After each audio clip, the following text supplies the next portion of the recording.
သမိုင်းမှာကိုကသမိုင်းကိုဖတ်တဲ့သူပဲဖြစ်မလားဒါမှမဟုတ်ဒီသမိုင်းထဲမှာကိုယ်တိုင်ပါဝင်နေတဲ့သူတယောက်ဖြစ်ချင်လားဆိုတာအခုလက်ရှိ pro decision ချရမယ်လို့ကျွန်တော်ကတော့ပြောချင်ပါတယ် GPM racing ဆိုတော့မြန်မာနိုင်ငံမှာကျွန်တော် motorcycle racing နဲ့ပတ်သက်ပြီးတော့မှ activities တွေကအခုမှပေါ်ပေါ်တင်တင်လောက်လာတာကြီးပေါ့နော်ဒါမျိုးတွေအားရပါရတွေ့လာတော့ဝမ်းသာတယ်နောက်ပြီးတော့ဒီ local ထဲမှာနေမဟုတ်ဘဲနဲ့ international class တွေသွားနေရတယ်လည်းရှိရခါဆိုတော့ပိုပြီးမှအားရတယ်ပေါ့နော်ကျွန်တော်တို့မကျွမ်းကျင်တဲ့ level တစ်ခုကိုခြေစပြီးချဖို့ဆိုတာလူတိုင်းအတွက်တော့ဒါလွယ်ကူတဲ့အချက်တော့မဟုတ်ဘူးပေါ့နော်ကျွန်တော်လည်းအဲ့လိုပါပဲဒါပေမဲ့စမ်းကြည့်ပါလို့ပဲကျွန်တော်တော့ပြောချင်ပါတယ်အနိုင်ရှုံးကအရေးမကြီးဘူးပေါ့နော်အနိုင်ရှုံးဆိုတာထက်ကကျွန်တော်ဒီပွဲမှာငါပါလိုက်ရတယ်ဒီပွဲမှာငါပါခဲ့တယ်ဆိုတော့ဂုံကရင်ထဲမှာဖြစ်တဲ့ feeling ကပေါ့နော်အဲ့ဒါကပိုပြီးမှတခြားဟာတွေထက်တန်ဖိုးရှိတယ်လို့ကျွန်တော်တို့ယူဆတယ်အခု GPM racing ကသွားနေတဲ့ topic တွေကမြန်မာနိုင်ငံရဲ့ racing သမိုင်းမှာပေါ့နော်တကယ်အရေးပါတဲ့ topic တွေဖြစ်တယ်လို့ကျွန်တော်တို့ယူဆတယ်ကျွန်တော်အထွန်းဖြစ်ပါတယ်ကျွန်တော် Ducati မြန်မာရဲ့ sales supervisor ဖြစ်ပါတယ်တကယ်ပဲလောက်လိုက်လဲဝမ်းသာပါတယ် GPM racing ဆိုတော့မြန်မာနိုင်ငံမှာကျွန်တော် motorcycle racing နဲ့ပတ်သက်ပြီးတော့မှ activities တွေကဒါတကယ်အခုမှပေါ်ပေါ်တင်တင်လောက်လာတာကြီးပေါ့နော်ဒါမျိုးတွေအားရပါရတွေ့လာတော့ဝမ်းသာတယ်နောက်ပြီးတော့ဒီ local ထဲမှာနေမဟုတ်ဘဲနဲ့ international class တွေသွားနေရတယ်လည်းရှိရခါကျတော့ပိုပြီးမှအားရတယ်ပေါ့နော်ဟုတ်ကဲ့အခုဒီလိုမျိုးမြန်မာနိုင်ငံမှာလက်ရှိဒီလို cycle ပြိုင်ပွဲတွေရှိလာပြီဆိုတဲ့ဟာတွေတွေ့ရတဲ့အခါမှာကျေနပ်မှုရှိတယ်ဘာလို့လဲဆိုတော့ဒါတွေကလိုအပ်တယ်မြန်မာနိုင်ငံမှာဒီ cycle စနစ်တကျ cycle ပြိုင်ပွဲတွေလုပ်ပေးဖို့ဆိုတာလိုအပ်တယ်ဒါမျိုးတွေရှိမှပဲလေပေါ့နော်နိုင်ငံတကာအဆင့်အထိဆိုရဲသွားနိုင်တဲ့ခြေလမ်းတွေကိုဆက်ပြီးတော့မှလှမ်းနိုင်မှာဖြစ်တယ်လို့ကျွန်တော်တော့ယူဆတယ်ပေါ့နော်ဒါတကယ်လိုအပ်ပါတယ်ရှိတင်ပါတယ်ကျွန်တော်တို့မကျွမ်းကျင်တဲ့ level တစ်ခုကိုခြေစပြီးချဖို့ဆိုတာလူတိုင်းအတွက်တော့ဒါလွယ်ကူတဲ့အချက်တော့မဟုတ်ဘူးပေါ့နော်ဒါကတော့ကျွန်တော်တို့လည်းနားလည်ပါတယ်ကျွန်တော်တို့လည်းအဲ့လိုပါပဲဒါပေမဲ့စမ်းကြည့်ပါလို့ပဲကျွန်တော်တော့ပြောချင်ပါတယ်ခြေလမ်းတစ်ခုကိုစပြီးမှလမ်းလိုက်ရင်နောက်ခြေလမ်းတွေကအများကြီးလွယ်သွားမှာပေါ့နော်ဆိုတော့ဒီပထမဆုံးခြေလမ်းလေးကိုအကောင်းဆုံးအားစိုက်ထုတ်ပြီးမှ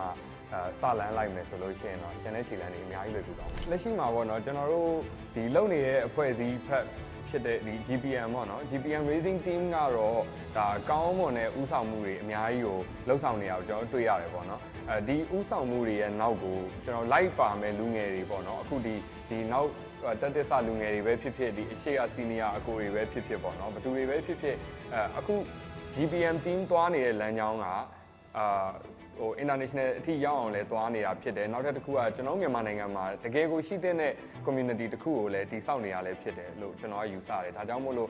နောက်ကနေပံ့ပိုးပေးတဲ့သူတွေအနေနဲ့လည်းအားတက်တရောပို့ပြီးမှပါဝင်စေချင်တယ်ပေါ့နော်အခုဒီ GPM Racing ကလုပ်တဲ့ cycle ပြိုင်ပွဲတွေမှာပေါ့နော်ဒါလူရွေးပွဲအခုရှိမယ်ပေါ့နော်လူရွေးပွဲလိုဟာမျိုးတွေမှာဆိုလို့ရှိရင်ဝင်ပါကြဖို့ဝင်ပြိုင်ကြဖို့အတွက်ကိုလည်းကျွန်တော်တိုက်တွန်းချင်တာရှိရပေါ့နော်ဘာလို့လဲဆိုတော့ဒီလိုမျိုးအောက်ခြေကနေပြီးတော့မှ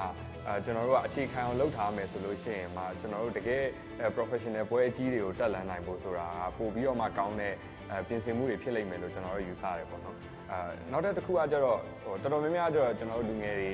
နောက်ကျွန်တော်မြန်မာလူမျိုးတွေကအဲ့လိုရှက်ကြတယ်ပေါ့နော်ပြီးတော့ရှုံးမှကိုကြောက်ကြတယ်ရှုံးရင်ရှက်စရာကောင်းတယ်အဲ့လိုငါပြိုင်နေတော့မှငါရဲ့ဂီယာစရာအားနည်းနေတယ်ဈေးဘယ်လို quality ကောင်းတာတွေဈေးကြီးတာတွေမဟုတ်ဘူးဆိုအဲ့ဒါမျိုးတွေကမလိုအပ်ဘူးပေါ့နော်တကယ်ကဖြစ်တဲ့ safety level တခုမှာရှိထိုက်တဲ့ level တခုမှာဒီ safety gear တွေကိုကိုယ့်ဘက်ကနေပြီးတော့မှန်မှန်ကန်ကန်ပြင်ဆင်ပြီးွားပြီဆိုရင်ကျွန်တော်တို့ကဒ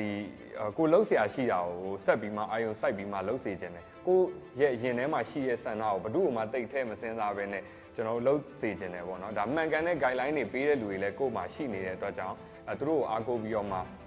ှကျွန်တော်တို့သွားမဲ့လမ်းကိုကျွန်တော်တို့ရှောက်ချင်တဲ့လမ်းတွေကိုရှောက်ရမယ်။ဥပမာဒီအခုပြိုင်ပွဲတွေပေါ့နော်လုပ်ပေးနေတဲ့ဟာတွေကိုပါဝင်တင်တယ်ဝင်ပြိုင်တင်တယ်အနိုင်ရှုံးကအရေးမကြီးဘူးပေါ့နော်အနိုင်ရှုံးဆိုတာထက်ကကျွန်တော်တို့ဒီမှာပါဝင်လိုက်ရတယ်ဆိုတာဒီပွဲမှာငါပါလိုက်ရတယ်ဒီပွဲမှာငါပါခဲ့တယ်ဆိုတော့ဂုံကရင်ထဲမှာဖြစ်တဲ့ feeling ကပေါ့နော်အဲ့ဒါကပို့ပြီးမှတခြားဟာတွေထက်အတန်ဖိုးရှိတယ်လို့ကျွန်တော်တို့ယူဆတယ်အခု GPM Racing ကသွားနေတဲ့ topic တွေက